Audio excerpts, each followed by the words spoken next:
저는 지금 입시를 지금 저는 가방 좀 치워. 저는 안 치워. 아, 네. 아니 안 치워. 아니 그냥 내가 한 사람이 또 그냥 위에 앉으라고. 아, 이거 안 치워도 되죠? 치울까? 괜찮니? 이거 써도? 제 옆인데 깜겠어.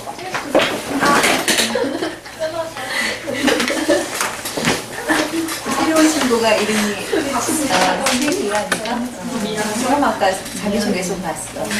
그래서 여기는 집어넣을까 했다가 특별한 글이 아니고 흐름이 깨지는 것 같아서 그냥 안 넣었어. 정보가 많아서 좋더라.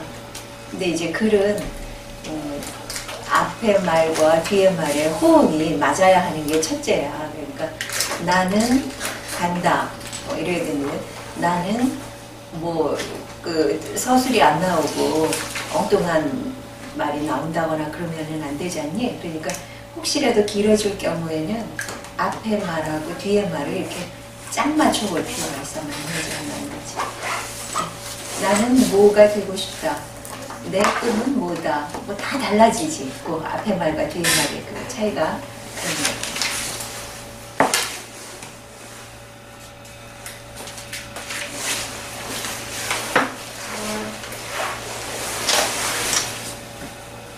어제 갑작스럽게 그 다른 학생의 지원 서류를 내가 보게 됐거든. 근데 생각보다 글 쓰는 게 만만치 않겠더라. 앞으로 이제 너희들이 뭔가를 내 뜻을 펼치려면 내가 어떤 사람인지를 남에게 알리려면 글쓰기가 기본이고 그 글쓰기 잘하는 사람은 말도 잘할 수 있다고 했잖아. 그래서 지난 시간에 내가 두 번을 함께 하면서 아직 말하는 방식이 서툴고 특히 소리가 밖으로 튀어나오지 않아서 내가 듣기가 어려울 정도여서 오늘은 읽기를 다루겠다고 한 말이야. 뒷부분에서는 이제 읽기, 앞에서는 일기 두 개를 다루게 될 텐데 더구나 또 한의종에 관련된 그 입시 자료 같은 거 보다 보니까 또 결국 얼마만큼 말을 잘하고 자기의 그 의도를 설명하느냐가 또 중요하겠더라고. 그래서 이래저래 글쓰기가 많이 필요한데 아직 너희들의 글을 받아보고는 부족한 게 많다 싶은 생각이 들어. 그래서 글쓰기의 기회를 놓쳐서는 안 돼. 끊임없이 써봐야 나아지는 거니까. 그래도 당장 벌써 몇 번의 차이로 아 글이 좋아졌네 싶은 사람들이 있어. 원래 바탕이 이 정도면 참 근사하다. 조금만 손대면 확 꼽히겠다 싶은 사람들도 있고 진도가 이렇게 빨리 발전이 되는 사람도 있고 그래서 나도 하는 재미가 있다. 자, 오늘은 지난 시간에 내가 일기를 써보라고 했었잖아. 그래서 실제로 일기라는 거는 혼자 쓰고 많은 거라서 지금 내가 여기 골라놓고 그 내용을 고치고 했지만 이런 작업은 사실상 별 의미가 없을 수도 있지. 그런데 글을 자꾸 쓰다 보면 아무리 나 혼자 쓰고 많은 글이라고 해도 글이 자꾸자꾸 다듬어진다고. 처음부터 빠르게 이런 글을 쓸 수 있어야 하는 거지. 이게 정답이라고 얘기하는 건 아니고 이런 표현도 가능하다 이렇게 생각해 보자는 거야. 그리고 또 하나 정말 칭찬할 것은 바쁜 시간에 일기를 그래도 쓰려고 했고 그것을 솔직하게 보내줘서 그 점이 무척 마음에 들었어. 그냥 사는 것보다 고민하고 스스로 답을 찾으면서 사는 게 훨씬 바람직합니다. 실제로 우리는 그런 환경에 익숙하지 않은 채 학창시절을 보내기 때문에 막상 직업을 얻을 때쯤 돼서 그런 고민에 빠지는 사람들이 아주 많더라고. 지금 너희들은 예술 쪽에 공부를 하니까 오히려 더 빨리 그 원초적인 질문에 길들여지는 셈이야. 문제는 이제 그런 그 질문 속에서 길을 잃고 헤매지 말고 미아가 되지 말고 하나씩 하나씩 부족하면 부족한 대로 터득하면서 나아가는 거지. 내가 말하기에 자신감이 아주 중요하다고 얘기했는데 똑같아. 결국은 잘 몰라도 다른 사람하고 비교해 봤을 때 내가 그런 바보는 아니구나 하는 안심을 할 수 있으면 되는 거야. 이 정도는 괜찮아. 왜냐면 세상 사람들이 다 비슷비슷해. 그래서 나만 이상한 거 아닐까, 아니면 나만 엉뚱한 데서 혼자 헤매는 건 아닐까 싶지만, 알고 보면 그런 사람들이 생각보다 꽤 많아. 실제로 내가 방송을 해보니까 청취율이나 시청률이 형편없다고 해도 그 인원을 따지면 엄청난 수야. 일종의 그런 개념이라고. 내 주변에서 바로 눈에 안 띌 뿐이지 같은 생각을 하는 사람들이 생각보다 많고, 그런 사람들이 비슷비슷하게 또 어떤 환경 속에서 모이게 돼. 서로 영향을 받고, 그 대신에 이제 그렇게 어느 뚜렷한 성향을 가진 사람들끼리만 모여있지 않으면 되는 거지. 왜냐하면 세상에 아주 다양한 사람, 다양한 사고방식이 있고 환경이 있으니까 비교적 내가 체험하지 않은 것까지도 이해하려고 하고 받아들이려고 하고 하는 게 필요하니까. 왜냐하면 모두가 다 소중하고 다 자유롭게 평화롭게 행복하게 살 책임이 있어. 자기가 만드는 거야. 그래서 자신감만 있다면 하나씩 하나씩 부족한 부분을 채워나가는데 당연히 발전할 테니까. 그러면 지금 앞에 것도 지난번에 얘기한 것과 뭐 큰 차이는 없어. 메모라는 거 중요하다는 얘기를 한 번 더 할 뿐이야. 글을 쓰는데 그냥 갑자기 많은 생각들이 어느 날 쭉 한 줄로 깨어지기는 쉽지 않거든. 그러니까 짧게 단어 하나씩이라도 그 단어가 문장 하나로 바뀌고 하면서 그런 그 메모가 많아지면 어느 날 그게 쫙 글로 바뀐다고. 내가 대학교 4학년 때 우리 학교에 문학상이라는 게 처음 만들어졌어. 나는 지난번에도 얘기했듯이 시인이 되는 꿈을 꾸고 살았기 때문에 언젠가는 내가 문학상은 아니더라도 신인상 받으면서 등단할 수는 있겠지 하고 준비를 하고 있었는데, 대학의 문학상은 그때 아니면 받을 수가 없는 거잖아. 대학교 4학년 그 여름방학에 그게 발표가 됐는데, 그래서 이거를 꼭 받고 졸업해야지 하는 생각이 들었어. 이제 진짜 시간이 없으니까.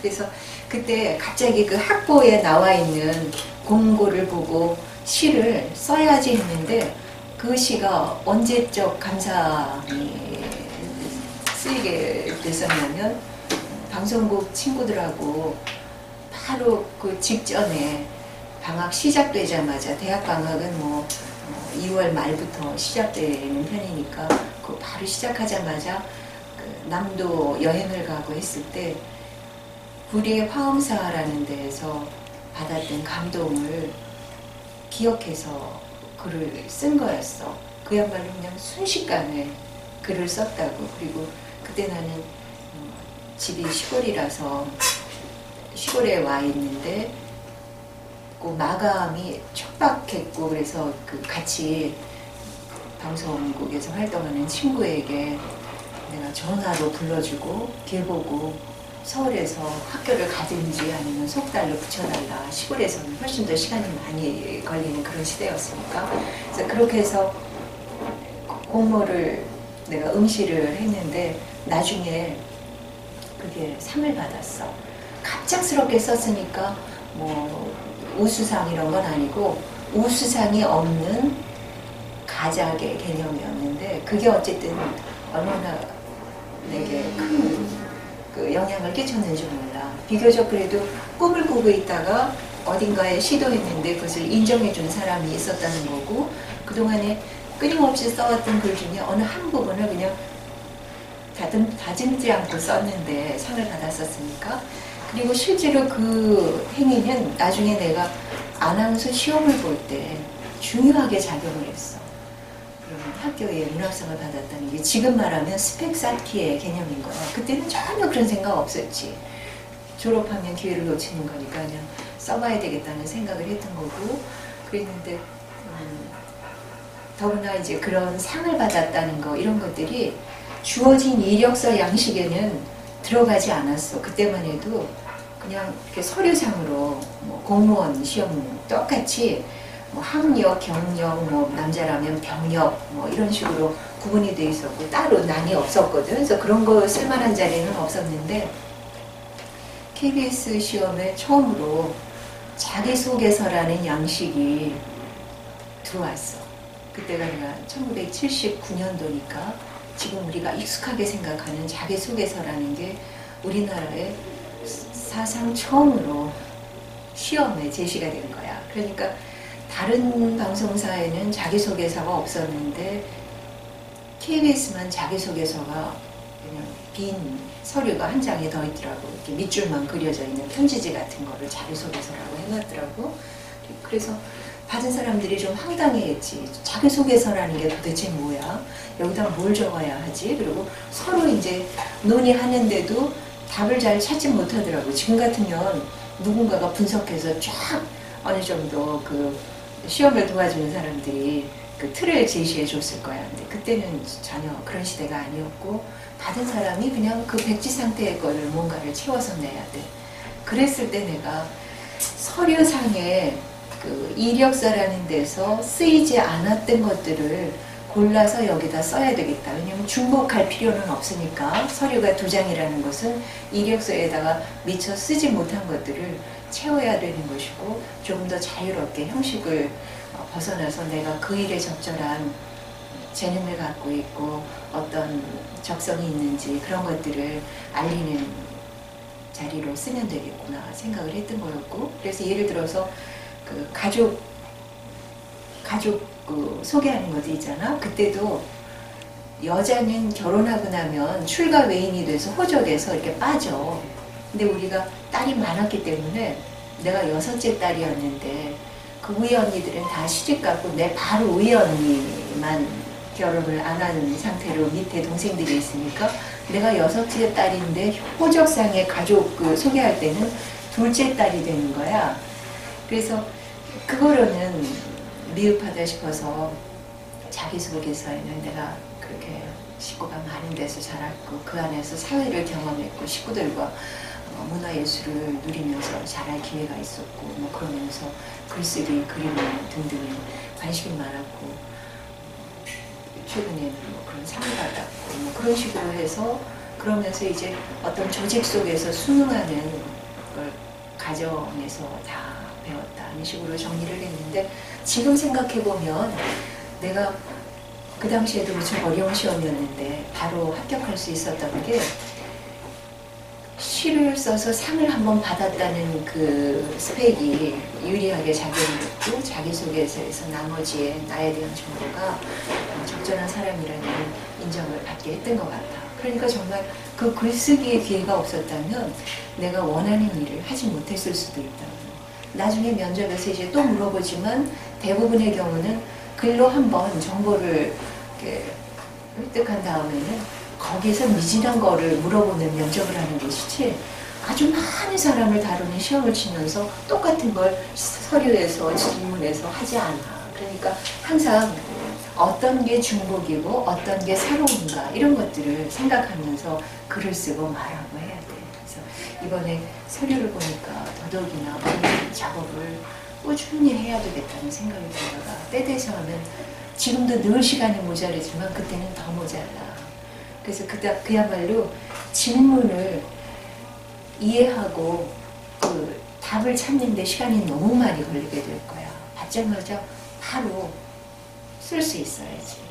그리고 그 과정이 그때도 끊임없이 고치고 쓰면 시간이 많이 걸리니까 처음부터 바로바로 그 질문의 요점을 파악하고 정확하고 빠르게 쓰는 그런 서류 작업을 해야지 너희들이 원하는 길에 다가설 수 있어. 그래서 메모하고 훈련한다는 것. 일기가 지난번에 하나의 예였는데 꼭 전체 문장으로 완성되지 않아도 좋아. 떠올랐던 걸 언젠가 글로 쓰면 되니까.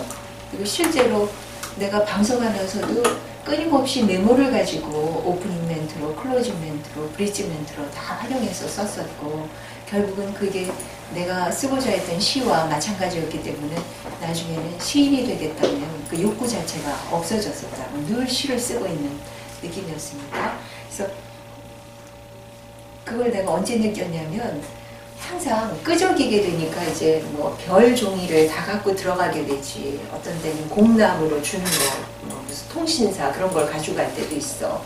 그런 데다가 표지 같은 거는 뭐 별 의미가 없으니까 메모를 이렇게 몇 개 해놨다가 말하고 보면 결국 그 메모를 바탕으로 방송 멘트로 소화를 했던 거야. 그래서 그런 것들이 아까워서 나중에는 버리지를 않고 별 쪽지까지 이제 다 모아두고 실제로 나중에 이거 좀 정리해야지 필요하면 이제 글로도 쓰고 하고 그 메모를 나중에 모아봤더니 그 메모만으로도 내가 그때 말했던 것들이 다 기억이 나더라고. 왜냐면 그 메모가 실마리가 돼서 바로바로 글로 풀렸으니까. 그러면서 지금도 이제 갖고 있긴 한데 언젠가 이걸 다시 시로 써야지 하는 생각조차 없어져 버렸어. 그 메모를 다 보니까 메모 자체로도 충분한 거야. 그래서 갖고만 있어도 뭐 바로 쓸 수 있겠구나 싶을 정도가 되더라고. 그래서 아주 작은 것도 이렇게 모아보고 그걸 한꺼번에 이렇게 쭉 수렴해보고 부족하다면 거기에서 더 글을 바꿔보고 아니면 이제 그야말로 쓰고 버리고. 지금 정보가 너무 많은 세상에 그런 쪽지만 많이 갖고 있어봤자 별 소용없어. 정기적으로 모았다가 보고 버리고 필요한 거 다시 또 남기고 이런 식으로 해야지. 그렇게 훈련하다 보면 출발은 이제 묘사에서 시작이 될 거야. 어떤 걸 그냥 있는 그대로 보려고 하는 거야. 색깔이 어떤지, 거기에 그림자는 어떻게 떨어졌는지 등등 뭐 여러 가지 그 묘사를 하다가 거기에 내가 느낀 것을 붙이기 시작해. 처음의 것은 세상 사람 누구나 조금 더 치밀하게 들여다보면 찾아낼 수 있는 것들을 이제 쓰는 거지. 그것도 처음에 내가 정보량의 차이를 얘기했듯이 누구는 두 개밖에 못 봤는데 어떤 사람은 20개를 볼 수도 있어. 그런 식으로 묘사를 이제 해나가다가 더 이상 찾아질 게 없다 싶으면 실제로 이런 작업을 내가 해봤더니 각각 수업 중에 한 사람이 2개 찾았는데 어떤 사람은 정말 20개를 찾는다고. 그리고 그거를 다 같이 합쳐보니까 한 30개는 나와. 그러면 20개 찾은 사람도 나같이 많이 찾은 사람 없을걸 했는데 2개, 3개 찾은 사람들 중에 그 사람이 미처 못 본 것들이 또 10개 정도가 또 있더라고. 그래서 그렇게 찾아놓고 나면 와 정말 더 이상은 여기서 찾을 게 없을 정도다 하고 서로 흡족해하는 그런 수업을 해본 적도 있었어. 그래서 묘사를 끝내놓고 거기서부터 이제 내 감정을 투영을 하는데 자신감이 없으면 쓰지 못해. 이것도 자신감이라는 거는 일종의 학습을 통해서 만들어질 수밖에 없으니까 아무런 공부도 하지 않는 채 자신감을 갖기는 어렵지. 내가 좀 비교적 이거에 대해서 알고 있다는 것들이 자신감의 출발점이고 그게 이제 글을 쓰는 데 중요하게 작용한다 그랬잖아. 그래서 글을 쓰면서 내가 쓴 글과 다른 어느 정도 인정을 받는다는 싶은 대가의 글하고 이렇게 비교해 보는 거야. 그랬더니 이 사람의 그 논지와 내 논지가 크게 다르질 않네. 단지 그 노는 거가 좀 부족할 뿐이고 생각의 틀은 비슷하네. 이런 것들이 확인이 된다면 그 다음에 정말 그래 자신이 있지. 그렇게 감상의 폭을 넓히다가 이제 주장을 담기 시작해. 그런 것들이 이제 기고에 해당될 거야. 어디서든지 댓글을 달거나 하는 것들도 기고일 수 있어. 그리고 난 다음에는 드디어 그걸 평하기 시작해. 논평하려면 훨씬 더 지식의 근거가 있어야지. 그리고 나서는 시나 소설을 쓰는 정도까지 이렇게 발전해가는 것. 이런 것들이 다 훈련 속에 펼쳐지는 거예요. 그래서 생각보다 많은 사람들이 글을 쓰면 나중에는 소설 같은 것도 쓰고 싶어요. 난 아직 소설을 쓰겠다고 그런 욕망을 느껴본 적이 없는데 뜻밖에도 주변에 많은 사람들이 나도 이제 소설을 써볼까 하는 사람들이 있었어. 시나리오를 써볼까, 뭐 희곡을 써볼까 이런 사람들이 있더라고. 물론 글과 가까운 사람들이야. 그래서 뭔가 내가 만들어내고 싶다는 그런 생각을 하는 거지. 그래서 이런 글쓰기가 훈련이 된다면 글을 통해서 자신감은 충분히 확보가 됐어. 그 다음에는 너무 많은 거를 말할 필요는 없으니까 절제력으로 이제 조절해야 돼. 그 절제력이라는 것은 중요도의 순서로 중요한 것부터 말하고 시간이 있을 때 더 보태는 그런 방식인 거지. 그렇게 골라내면서 말하듯이 쉽게 글을 쓰는 거야. 이 수업을 먼저 들은 사람들은 빨리 써낼 필요가 있다는 얘기를 내가 강조했던 걸 기억할 거야. 그 빨리 쓰는 비결은 말하듯이 쉽게 써야지 또 빨리 써지지. 그렇게 쓴 다음에 다듬어내면 첫 번째 쓴 글보다 두 번째 글이 훨씬 좋고 쓸데없는 그 불필요한 말들이 많이 사라지고 훨씬 더 산뜻해지는 그렇게 하는데 니코스 카잔차키스의 묘비석에 나와 있는 것이 바로 글 쓰는 사람의 자세야. 읽어보자. 희경이가. 나는 아무것도 바라지 않는다. 아무것도 두려워하지 않는다. 나는 자유다. 지금 내가 오늘 읽기를 다룬다 그랬는데 글을 보고 읽으니까 우리가 이 글을 이해할 수 있었지만 글 없이 말했다면 아무것도 이런 것들이 정확히 안 들렸을 것 같아. 그러니까 될 수 있으면 더 또렷하게 분명하게 말해줘야 돼. 사연이. 같은 걸 다시 한번 읽어봐. 나는 아무것도 바라지 않는다. 아무것도 두려워하지 않는다. 나는 자유다. 약간 비슷해. 또렷하게 말하라고 했는데 아직까지도 또렷하지 않아. 수민은. 나는 아무것도 바라지 않는다. 아무것도 두려워하지 않는다. 나는 자유다. 앞에 좀 더 또렷해졌는데 두려워하지 않는다 같은 데서 두려워하지 않는다, 바라지 않는다 이런 식으로 단어를 그냥 묶어서 한 번에 말하라는 경향이 똑같아. 하나하나 다 분명해야지. 세린이 얘기해볼까? 나는 아무것도 바라지 않는다. 아무것도 두려워하지 않는다. 나는 자유다.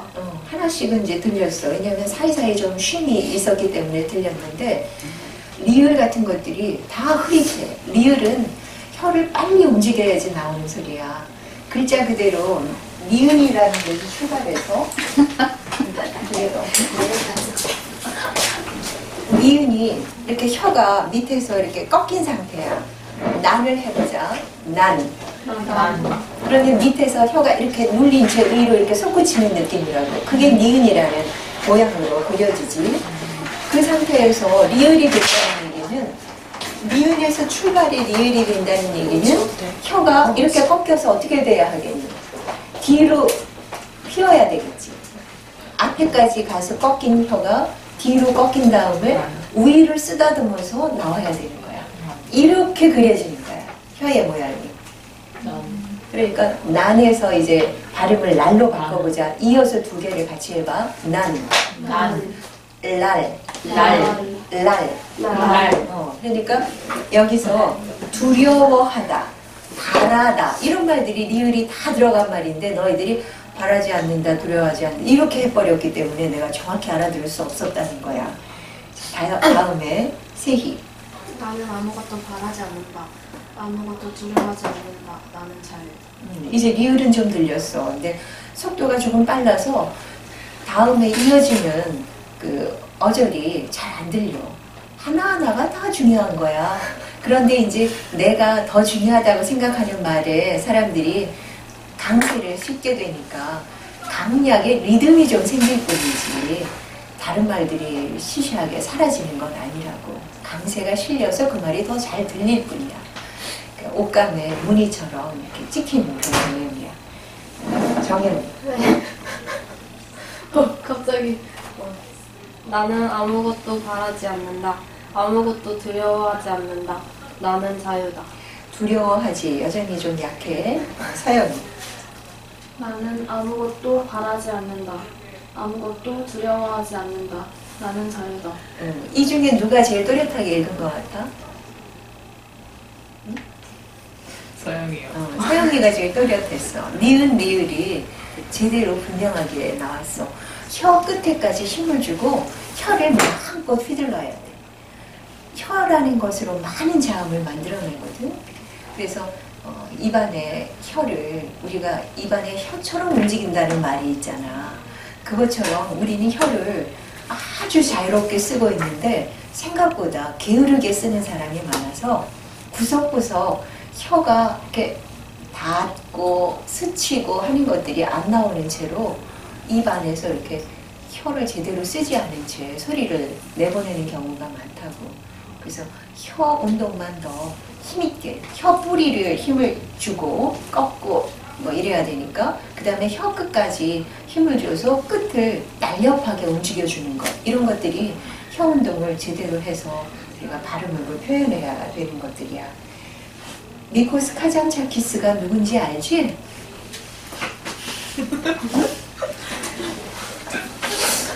아는 사람.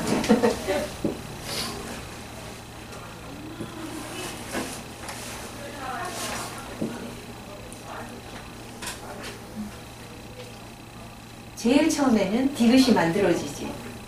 혀가 이하고 닿아서 둥글지 않게 각이 딱 생기는 게 디귿이야. 그 상태에서 아래쪽에 힘이 더 주어지면 니은이 나와. 그래서 니은이다, 리을이다 이런 것들은 아래턱에 힘이 더 많이 닿는 형태라서 아래턱을 잘 안 움직이는 사람들이 잘 안 내. 지난번에 TV를 보는데 통영 사람이 얘기를 하는데 내가 남편한테 무슨 얘기를 했냐면 말하기 싫어 죽으려고 하는 소리다. 이렇게 말해. 그쪽이 참 특이하게 해서 통영이란 발음도 그 지역 사람들이 통 하려면 여기 아래턱에 힘이 들어가서 받침까지 내야 되는데 이 아래턱을 잘 안 움직이고 토영 이렇게 하는 사람들이야. 통영 사람들이 토영이라고 말해. 그 정도로 아래턱을 안 움직이면 많은 받침들이 사라져.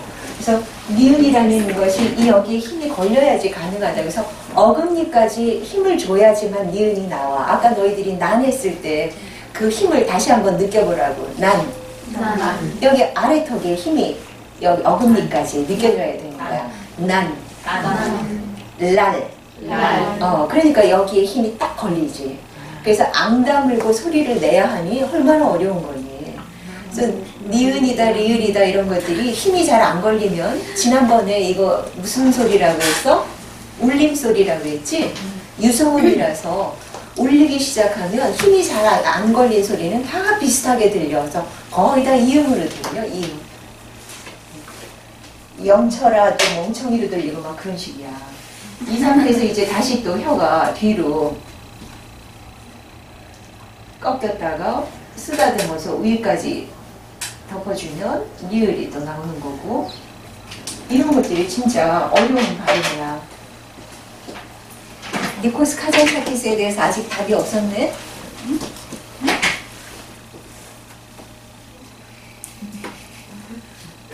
히라빈 조르바의 작가. 이것만으로도 근사하지 않아? 네. 죽으면 뭐 당연히 이런 거 느끼지 않겠지만 이렇게 살아왔다는 얘기지. 자유롭게. 욕심이 많아지면 두려움이 생겨. 잃을까봐, 사라질까봐. 그래서 그 욕심을 버리는 것도 행복해지는 방법이라고 하고, 남하고 비교하지 않는 게 또 그 방법이기도 하고, 그러려면 얼마만큼 자유로워져야 하니까 이런 것들이 한꺼번에 떠오르는 그런 어리석이고, 이런 관점에서 이 사람이 그렇게 멋진 글을 썼구나 싶어서 여기 넣었어. 지금 여기 너희들이 과제로 제출한 일기가 나와 있는데 미리 칭찬해듯이 솔직한 글을 보내줘서 감동받았어. 이거를 읽어보면 어차피 소리내 읽어야 돼. 그냥 눈으로 보는 것하고 읽을 때 느낌이 다르기 때문에. 밑에 거는 이 문장은 쓴 사람이 알겠지만 이렇게 하나로 쭉 이어져 있는 건 아니야. 중간중간 골라낸 거야. 바꿀 자리만 이렇게 골라낸 거야. 그렇지만 대략은 이거로도 문장이 된다는 걸 보면 내가 쓴 글에서 버릴 것들이 꽤 많았다는 또 생각도 들 거야.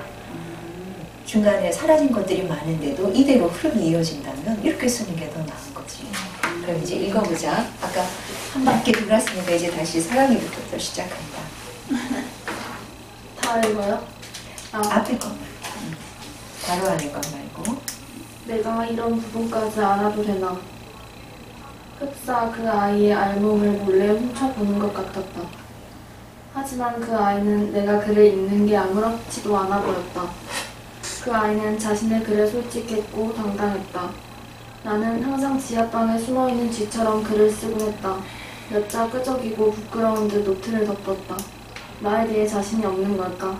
내 경험을 솔직하게 풀 자신이 없는 걸까? 참 좋은 글이야.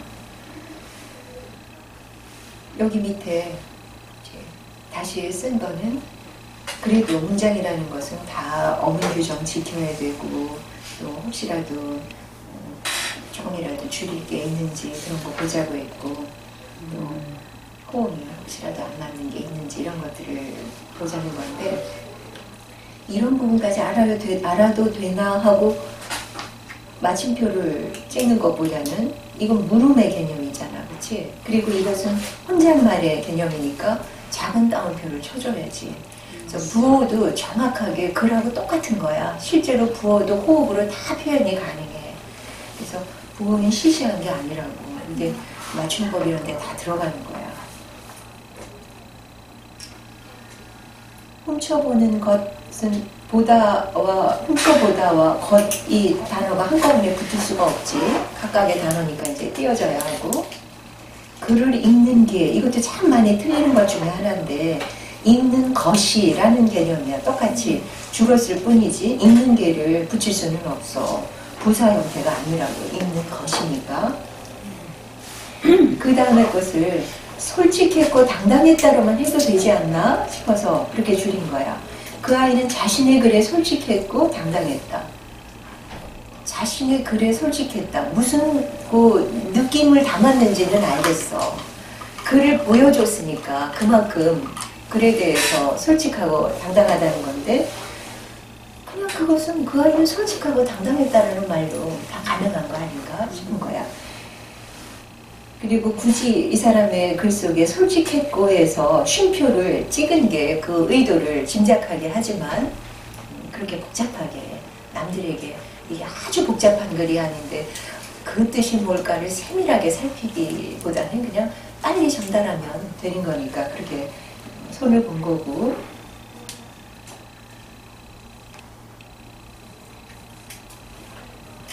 쓰곤 했다도 덮었다 하고 이렇게 글의 느낌을 좀 바꿔봤어. 나는 글을 쓰곤 했다. 몇 자 끄덕이고 덮었다 보다는 글을 쓴다. 노트를 덮곤 했다. 이 말이 그 표현을 두 순서를 바꿔주는 게 더 자연스러운 것 같아. 여기도 이제 띄어쓰기 부분 있고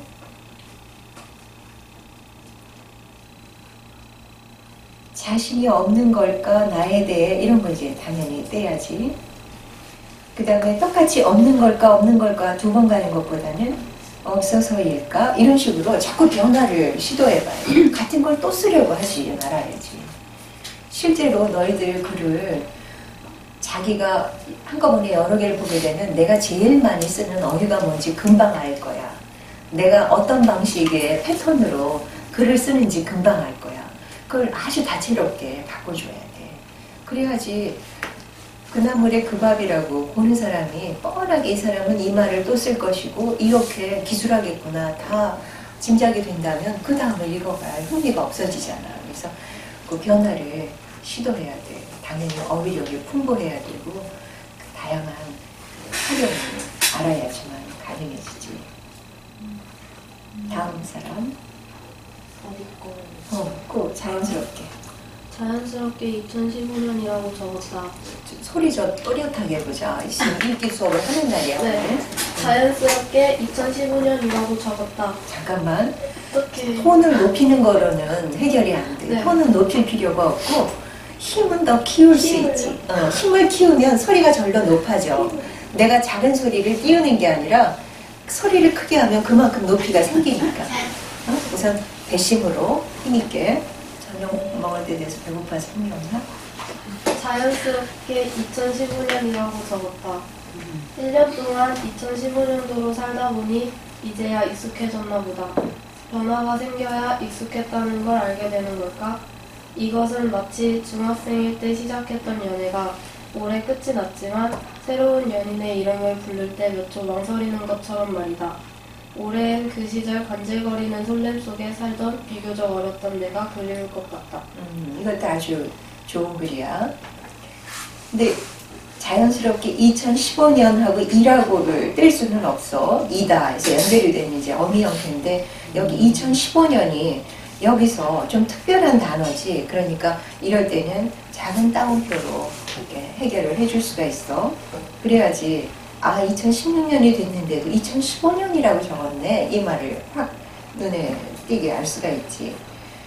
그 다음에 문제에서는 왜 바꿨을 것 같아?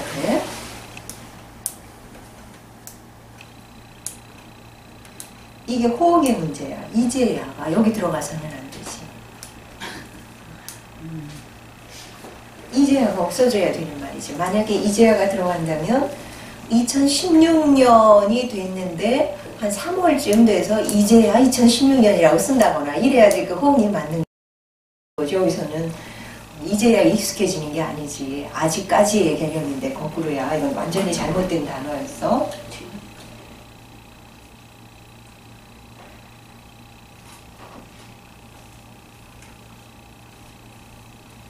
변화가 생겨야 이건 틀렸다는 얘기가 아니고 이 다음 긴 문장을 연결해 주기 위해서 그냥 그대로 집어넣은 거야.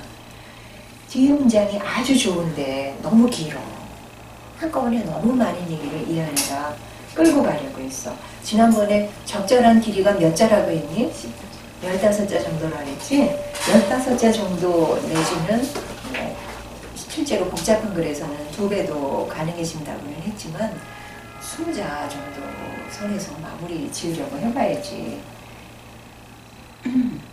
중학생일 때 시작했던 연애가 올해 끝이 났지만 이라는 얘기는 이 사람의 참 솔직한 표현인데 그렇게 해서 연결하기엔 너무 길어. 그래서 그냥 그걸 버리고 새로운 연인의 이름을 부를 때 몇 초 망설이는 것처럼 말이다.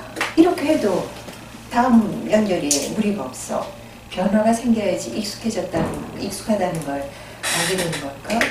그럴 때 망설이는 것처럼 말이다. 이런 식으로 빨리 그 말을 하는 거고 그 다음에 올해엔 그 시절 간질거리는 설렘 속에 살던 비교적 어렸던 내가 그리울 것 같다. 올해엔 그 시절, 이거를 올해는 간질거리는 설렘 속에 살던 비교적 어렸던 내가 이게 지금 앞에서 중학생일 때 시작했던 연애가 올해 끝이 났지만이라는 그 표현 없어도 그 비교적 어렸던 이제 그 중학생 시절로 이렇게 생각할 수 있게 표현한 거야. 어쨌든 줄이기를 위해서 이렇게 해본 거야. 너무 긴 문장을 쓰지 않도록. 다음 사람. 새해가 되었다. 어제는 방송으로 파동을 봤는데 본 순간 기분이 새로웠다. 새해가 되었다는 것을 느낀 것 같다. 떡국을 먹으며 생각해보니 벌써 17살이 되었다. 작년에도 중3은 적응이 잘 돼도 16살은 적응이 안 됐었다. 2달 뒤 고등학교에 입학한다는 사실이 설레지만 17이라는 숫자는 적응이 안 될 것 같다. 알찬 2015년이었다고 생각하기에 2016년도 잘 보내고 싶다. 우선 첫 문장에서 아까 읽을 때 17살이라고 했는데 17이 아니라 17이야. 17. 발음을 다시 한번 해보자. 17. 또 17이라고 한다. 17이 아니라 17이라고. 17. 눈여겨보다가 아니라 눈여겨보다고 색연필이 아니라 색연필이지. 이렇게 첨가를 하는 단어들이 아주 많아. 일일이가 아니고 일일이 이렇게 말하잖아. 다 이렇게 첨가의 방식이야. 어문기정에 정리가 돼 있는데 어렸을 적에는 그냥 우리말을 환경에서 익히니까 누군가가 모범이 돼줬으면 그대로 잘 했을 테고 그렇지 않은 사람들은 첨가를 잘 못할 수 있는데 첨가는 발음을 편하게 하기 위한 방식이라고. 휘발유 발음이 더 어렵지. 휘발유 글자는 우리가 유라고 쓰지만 휘발유라고 발음해. 이런 것들 아주 많아. 너 몇 살이야? 17이에요. 18이에요. 다 이런 발음을 해야 맞는 거야. 그 다음에 여기 쓰임에서도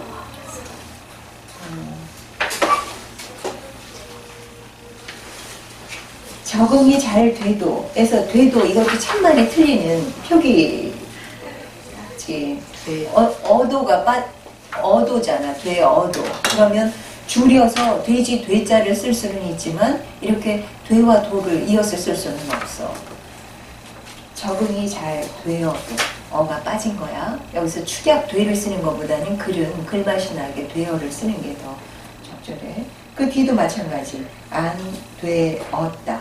됐었다도 쓸데없는 과거형이야. 그냥 되었다, 됐었었다 뭐 이렇게 할 필요 없어. 아주 옛날 과거를 떠올린다거나 그런 거 아니라면은 실제로 우리 문법에는 대거거란 개념이 없거든. 굳이 그야말로 시차에서 아주 오랜 예전의 것을 언급할 때 정도나 쓸까. 그러니까 됐었다 이런 표현도 적절하지 않아. 적응이 안 될 것 같다 이런 것도 띄어쓰기 이제 해야 되고. 자, 이것을 이렇게 짧게 줄였어.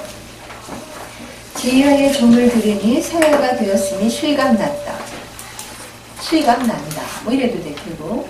타종을 했을 때 타종이라는 게 정확하게 말하면 제야의 종 치는 것을 말하는 거잖아. 그러니까 제야의 종이라고 하는 게 더 적절한 것 같고.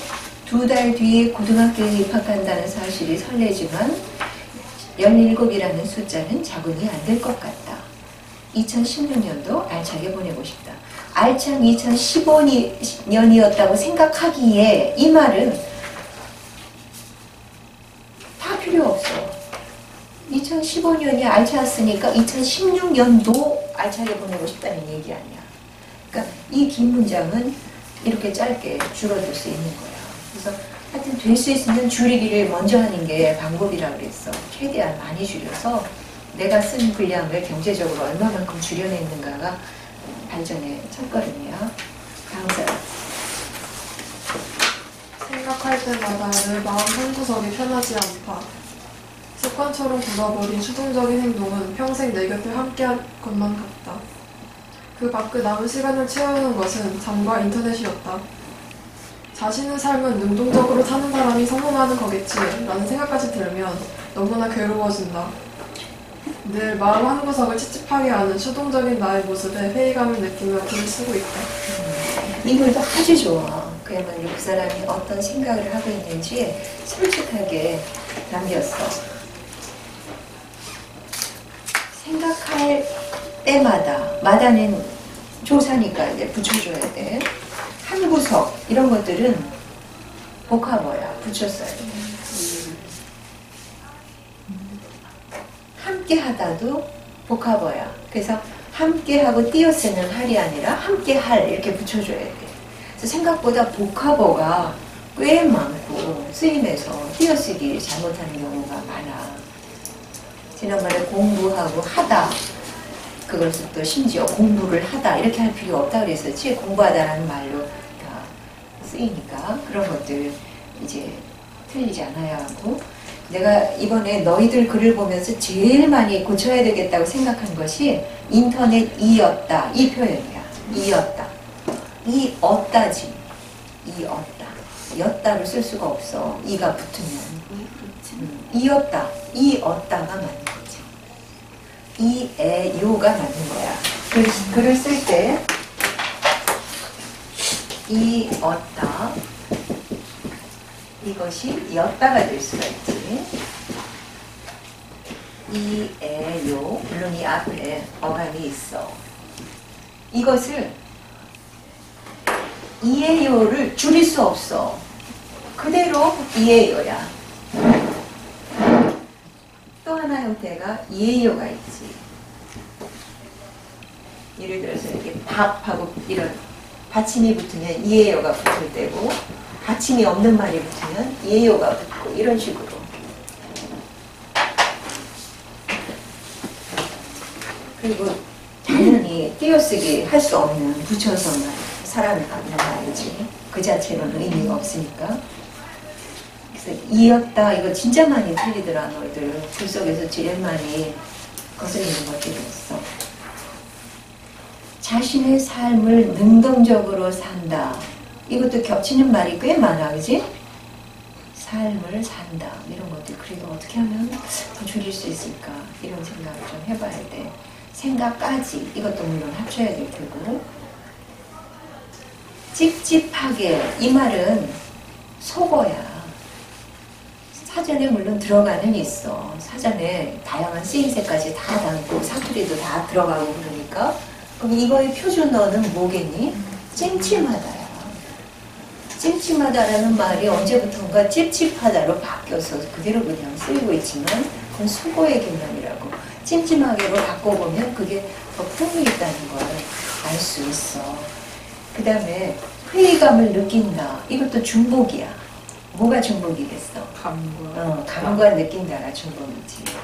그래서 실제로 방송 같은 거 보다 보면 정치인들도 지도자들도 정말 말 잘못하는 것이 책임감을 느낀다야. 다 책임감을 느낀다고 말하더라. 그게 중복인지를 미처 생각하지 못하고 있어. 책임 때문에 어깨가 무겁다. 이런 식으로 말해야지 책임감을 느낀다고 말할 수가 없다고. 그러면 이제 이걸 고친 걸 다시 보자.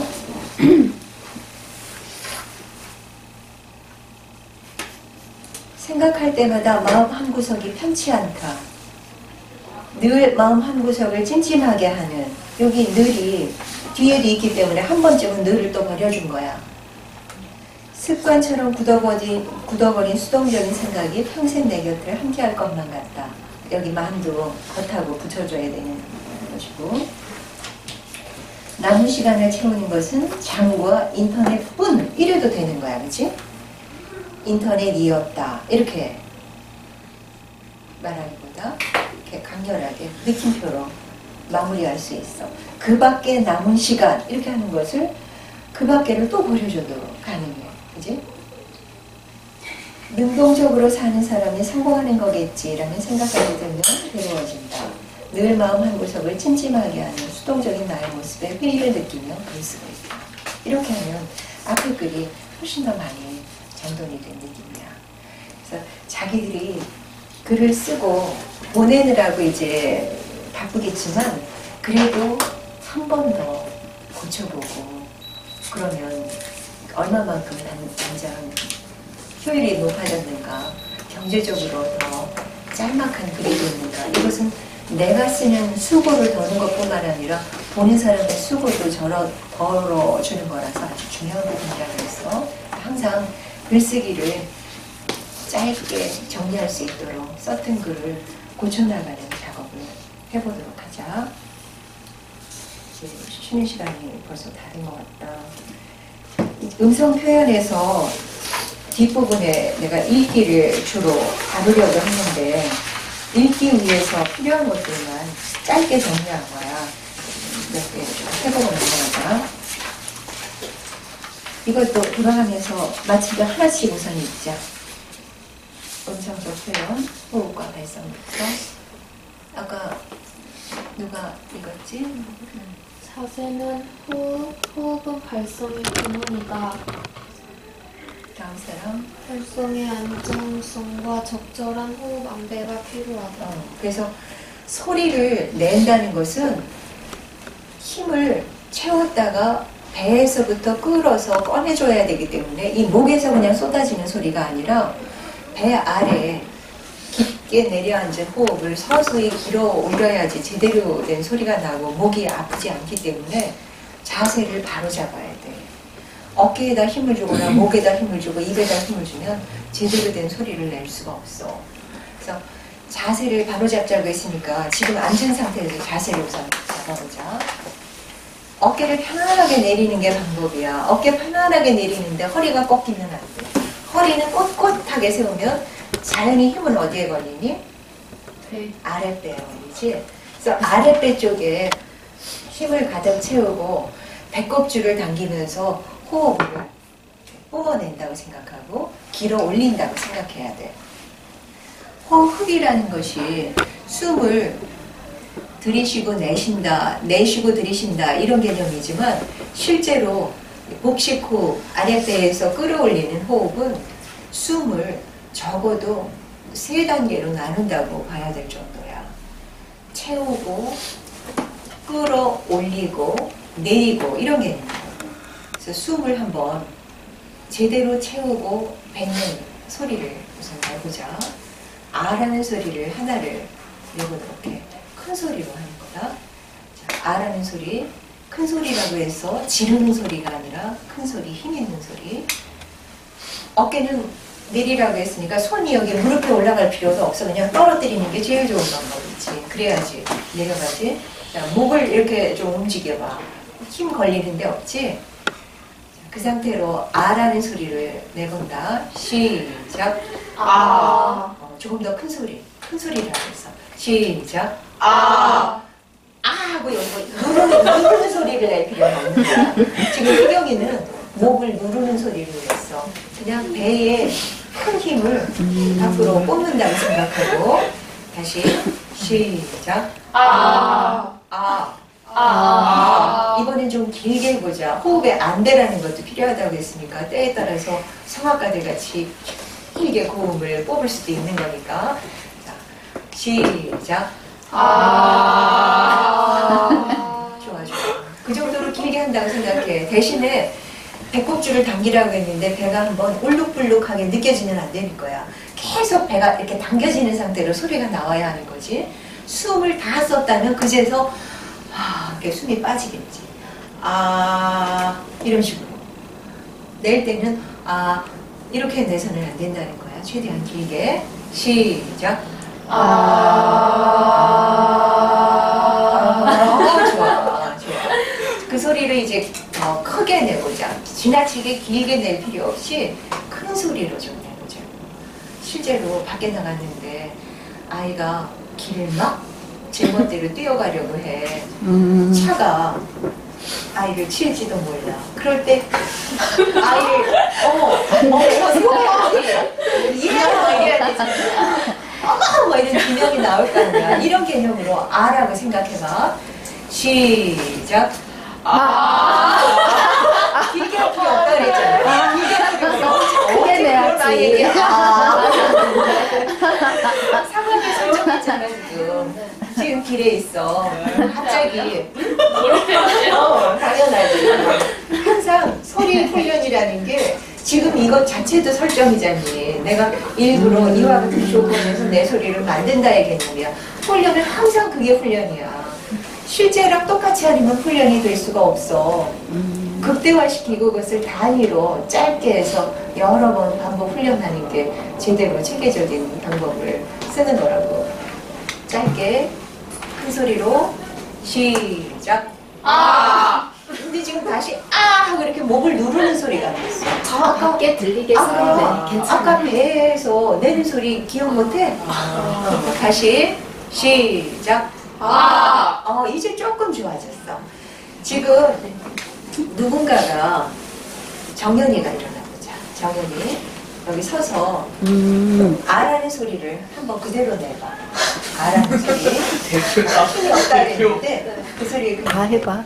자세 바로 반듯하게. 크게.